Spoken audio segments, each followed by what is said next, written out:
আজকের খেলার মরহুম জনতা সম্মানের স্মৃতি সংসদের সম্মানিত আহ্বায়ক, আজকের খেলার সম্মানিত সভাপতি ঢাকুর ইউনিয়ন বিএনপির সংগ্রামী সাধারণ সম্পাদক জনাব হাজরুল রশিদ মাঝি সাহেবকে সম্মাননা স্মারক প্রদান করছেন জনাব রুবেল মাঝি।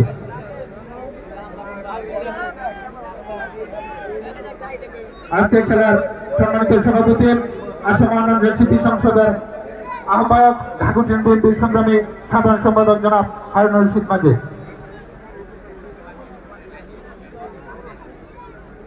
সম্মাননা স্মারক প্রদান করবেন আসাম স্মৃতি সংসদের সদস্য সচিব ঢাকুর ইউনিয়ন যুব দলের সংগ্রামী আহ্বায়ক জনাব মামুন রশিদ মামুন সাহেবকে প্রদান করবেন ঢাকুর ইউনিয়ন স্বেচ্ছাসেবক দলের যুগ্ম আহ্বায়ক জনাব সচিব ভূঁইয়া। শেষ প্রদান করছেন সচিব ভূঁইয়া। আজকের খেলার সম্মানিত সদস্য সচিব আসাম স্মৃতি সংসদের জনাব মামুন রশিদ মামুন সাহেবকে।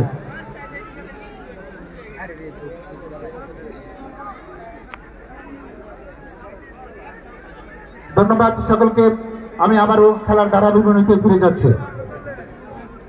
সুপ্রিয় ক্রীড়ামন্ত্রী লাল জার্সি পরিধান করে কিন্তু বিরোধী ফুটবল একাদশ বিপক্ষের ঠিক সামনে।